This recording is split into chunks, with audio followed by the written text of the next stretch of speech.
Assalamualaikum warahmatullahi wabarakatuh. Hi, Mam Zulfa. Hi, my classmates. How are you today? I hope you are in a good condition. Firstly, me, Alfat, and my partner, Ibu Muriyah, want to say happy fasting for everyone. And in this corona pandemic, I hope you are stay at home, stay healthy, and stay safe. Okay. Here in this good opportunity, we would like to discuss about language change. Before we are going to our discussion, there are some point here, 3 points. The goal of our discussion. The first is what is the traditional view of language change. The second is the pitch and explain some of change in progress. The third point is how the process of language change. Okay, we are discuss for the first our discussion is the traditional view. What is the traditional view? The only change that are important in language are those that can be demonstrated to have structural consequence. Means that the traditional view of language change is only interested in a change that have structural consequence for the language. So what does it mean with the structural consequence? Here we go. Structural consequence is consequent over a period of time. A distinction between two sounds may be lost in language, as occurred historically in the most variety of English. In change that have structural consequence for the language divided into two are internal change and external change. We are discuss for the internal change first. Here is the internal change is the structural change that have occurred over a period of time through use principle of contrast versus lack of contrast. Here we can highlight about period of time and the principle of contrast and lack contrast itself. It's become of what the characteristic of internal change itself. Here we take a look for the example. Here the phonological example. Whereas in phonological, we are discuss about phonemic. Phonemic is about sounds. It means how we pronounce the word. The first example is phonemic collision. Yeah, collision. It's like have same meaning with blend, lebur atau menyatu. Yeah. Here, cut versus cut, and khazar versus khazar, and the last is kajo and versus kajo. Yeah, I think we cannot make differences both of the example here because the pronunciation is same, so there is no the differences. Back to the phonemical collision definition is the situation in which a contrast existed at one time but was later lost. And next to the phonemic split. Phonemic split is the situation in which there was no contrast at one time, but a contrast developed. Here, the first example with house and house, sono and son. Yeah. Here again is the example of Spain language. Okay. Next we move to the external change. What is external change? Here the change that occur through borrowing from other dialect or language. Yeah, here the change because of the borrowing from other dialect or language. The first example in phonological, here new phonemes. The first is the word from German Sleets, and the second from Yiddish Smoke, and the last is from French Jean. Yeah, this is the example for new phonemes. The change not only happen in the phoneme, but also happen in the not only happen in the phonological, but also happen in the lexical. The example is loan word. Here loan word is the borrowing word, as we know that English is the one of the old language in this word. Yeah. Here in this example, English borrowing into the Dutch language. For example, boss, cookies, lottery, yacht, and also English borrowing to the Hungarian language. For example, coach, kolesi, paprika, and sabre. And the last is water. For example, chocolate, guacamole, Mexico, and the tomato. That's all about external and internal language.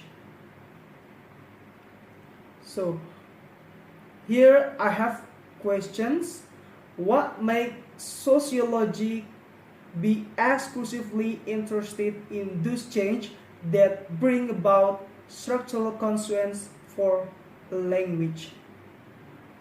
The answer is first, because they affect language holistically. Yes, structural consequence affect language holistically. Mean affect by considering all aspects that might affect human behavior or even. Here, for example, we not only face or solve the problem on one way, but also there are so many ways, so that way we can find out the best strategy to solve that problem.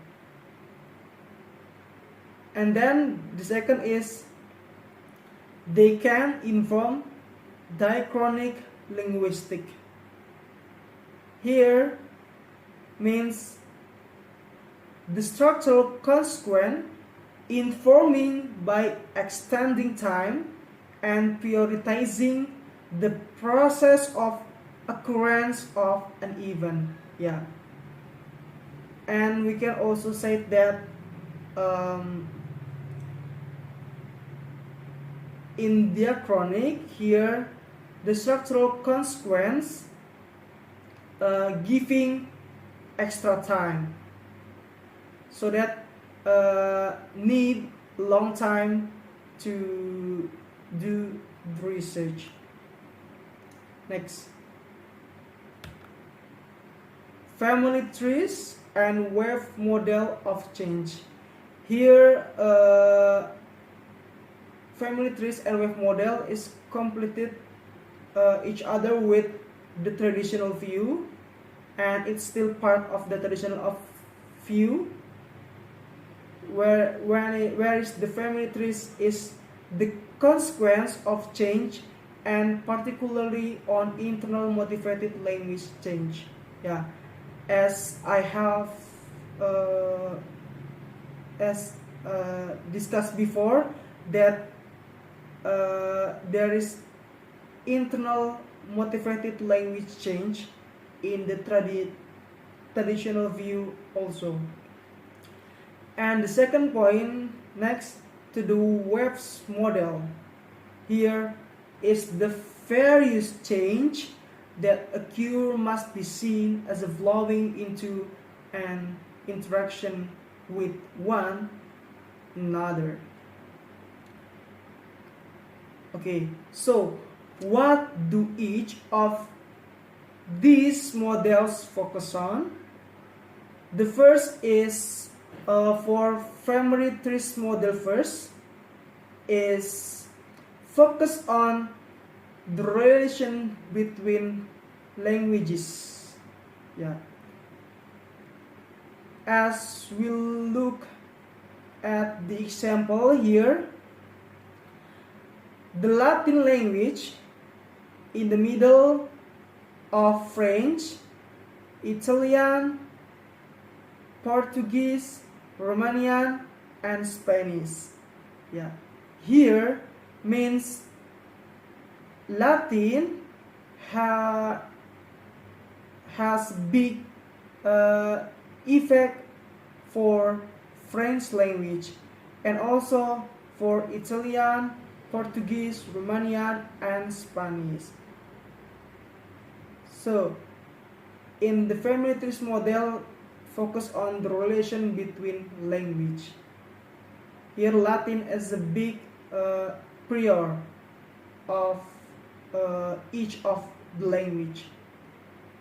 Next, to the waves model, focus on the process of change itself. Here, let's take a look for the example. In the middle there is language A, and how the language A change into the language B, and next to the language C, and last next to the language D. So the waves model here focus on the process of change itself. Yeah. In waves model describing how language A change into some of the language, but language A still as the prior of language. Okay, that's all from me.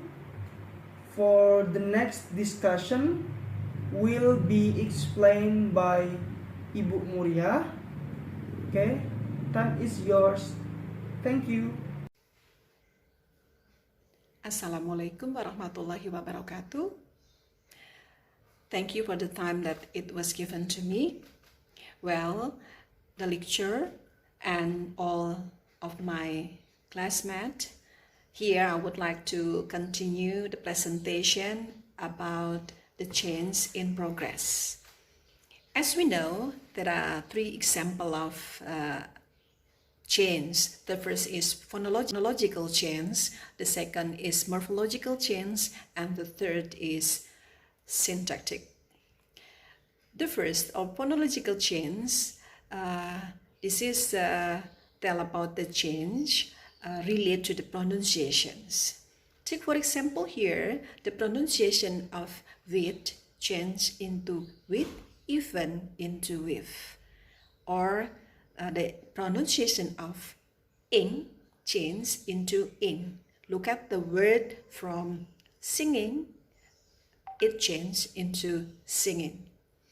And the second change here is morphological change. The morphological change is a change of word formations.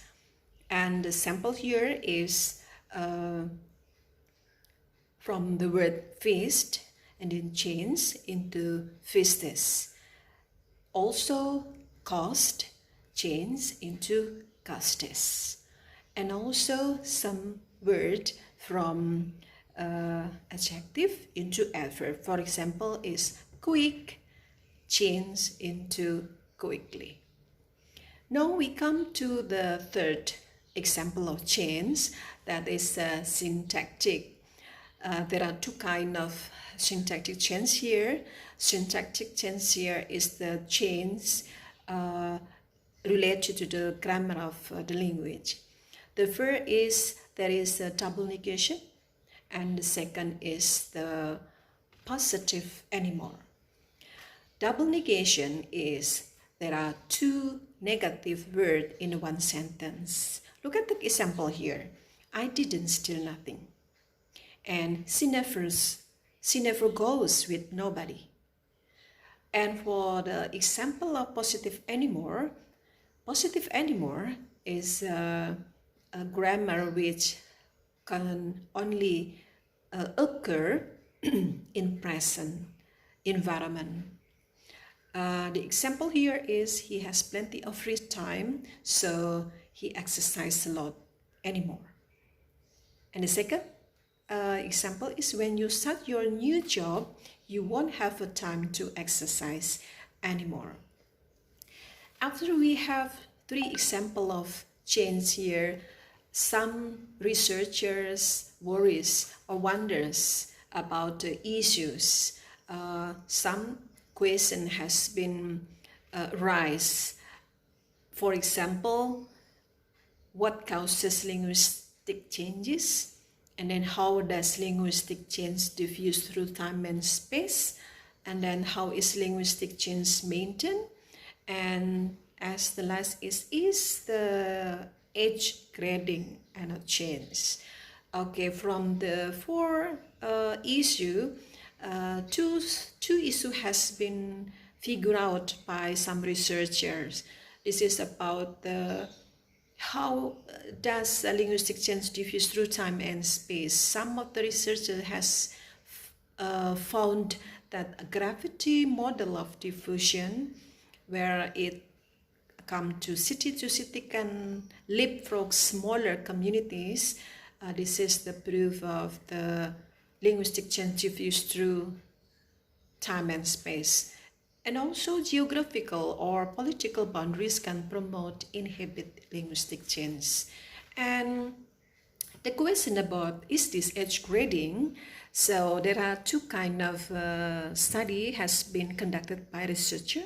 The first is a real-time panel study, and the second is a real-time trend study. For the real-time panel study, where the same sample is tested at later time, 20 up to 30 years later, and the real-time trend study this is another sample is drawn by at the population at different time.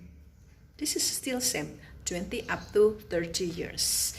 And then if the result that the behavior of the sample change, so this is age grading. But if the behavior of the sample did not change, so we have a real linguistic change. All right, Now, relate to the language change itself.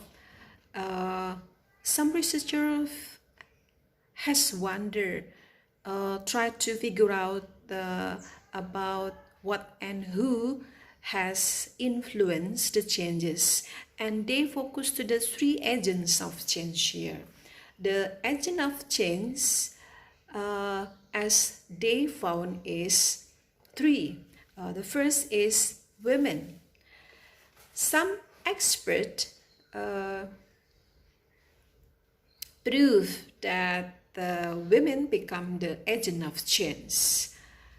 Here I figure out what does William Labov found. He said that in general, lower middle class women, when in a situation stratified by style and class, try to emulate those better than them. However, this is limited situation in which women can improve their status. We can find the situation in Iran and India. And then Gall showed that Hungarian-speaking women in Oberud, Austria is a German-speaking community, a substantial Hungarian-speaking peasant community. They prefer to marry German-speaking men. And the third expert is Holmquist, showed that the same as respect of Usedan-speaking women in Cantabria, Spain, and their preference for Castilian-speaking men. And the second agent of change is man. Well, here Churchill showed that upper middle working class men in Norwich use certain pronunciation to express certain values. The pronunciation here is the non-standard by working class type. And Cheshire also showed that lower class boys in Reading, England use non-standard syntax than girls for reasons of identity and solidarity. The third agent of change here is the linguistic marketplace. The linguistic marketplace, it seems this is offers and works here in what individuals want and what will they accept or reject linguistically to satisfy this one. It goes to the Ronald Wardorf question, and also they ask why has male language traditionally been more valued, and why are stereotypic male and female behavior problematic for women. And for both of the question, here Bourdieu has give a good introduction for linguistic marketplace. He said that linguistic utterances or expression are always produced in particular contexts or markets, and the properties of these markets endow linguistic products with value. On a given linguistic markets, some products are valued more highly than others. And part of the practical competence of speaker is to know how and to be able to produce expressions which are highly valued on the markets concerned. So we know we can say that the linguistic marketplace here refers to how language is used in the give and take of social interaction. And language is not just a neutral medium of exchange, its uses take on symbolic value. Well, after we discuss about the change of progress, we would like to figure out about the process of change itself. And let me share you about the type of change of the language. It has been two identification or categories about the type of change. The first is just change from below, or this has internal factor which has a specific unconscious systematic and may involve issues of economic. And the second is change from above. This influenced by external factor which has the specific is conscious, sporadic, and involves issues of prestige. We figure out, or some experts also figure out about how the ripe of change and what can make a change ripe. So based on their observation, they found that outward mobility available can be support the condition of ripe of change.